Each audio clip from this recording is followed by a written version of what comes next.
Thank you, Deputy Madam Speaker. I stand to voice my support and recognition for the role of local government, particularly when it comes to local roads in regional Australia and certainly in my electorate of Mayo. The poor state of our country roads is a regular complaint to my office and an issue that comes up time and again through recent elections and, of course, when I did an electorate-wide survey that I mailed out to everyone in my community where we had thousands of responses, certainly our local roads was in the top 10 of issues for people. And it's why in 2017, with my Senate colleagues, we fought so hard to secure the 2-year funding of $40 million for local government roads in South Australia, and why I'm advocating for the continuation of the supplementary local road funding. Now, this addressed the anomaly that South Australia experienced, where we have indeed 11% of the nation's roads, we have 7% of the nation's population, and yet we were receiving less than 5% of the funding from government to maintain our roads. And that was one of the budget cuts of 2014. Former Prime Minister Tony Abbott took that $40 million from South Australia, so I was very pleased to get that reinstated, but it does run out next July, and I'm already in conversations with the government, with my team, about reinstatement for that, because it is critical for our roads.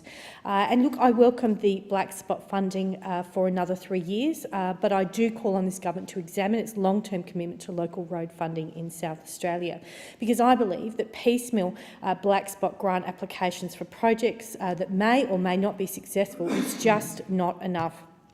And I know from the work that my office did with the Parliamentary Library, we mapped the electorate of Mayo, the casualties, the injuries, the major crashes, and where the black spot funding projects had been funded.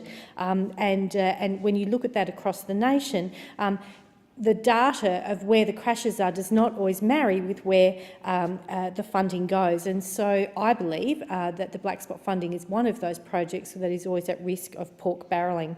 And this reinforces my belief that local councils need the financial autonomy to place upgrades for the roads where they know that they need them best. They are on these roads every day. Now, when I recently raised the supplementary road funding with the Prime Minister, his response was that further investment in South Australian road infrastructure will be considered as part of future budgets.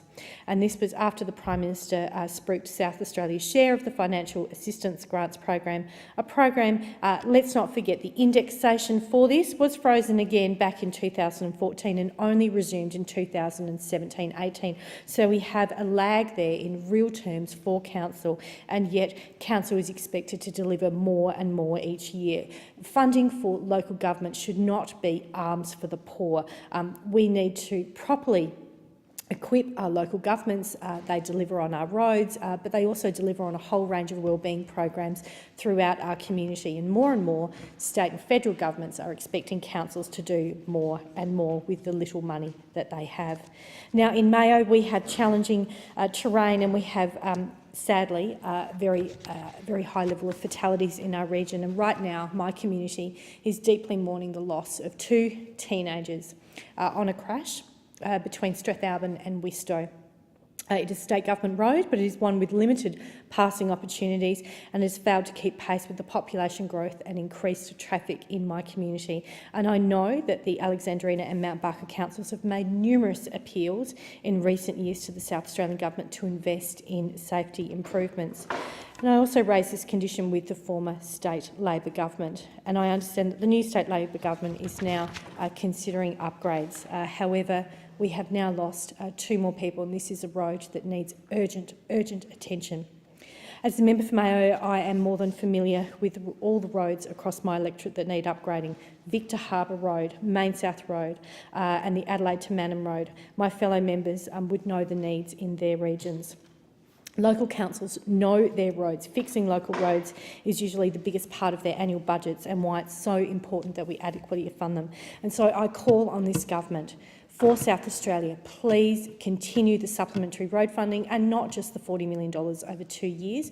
We need this to be properly indexed, and I would also call on the government to catch up with the federal assistance grants. The freeze was in 2014. We had 3 years of no increase, and I think government needs to work on this immediately. Thank you. The member. The question